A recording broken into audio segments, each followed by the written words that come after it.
Hello everyone, welcome back to TechTube. In today's video, I'm gonna show you how to make big text in Discord.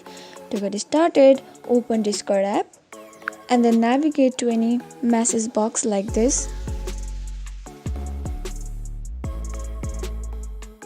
Once you get there, simply type a hashtag mag, then do a space and then type the text that you want to be big and bold. Once you typed your text, make sure you have a space between the hashtag and the actual text. Then hit enter and as you can see, the text will be sent and it will be bigger and bolder than normal.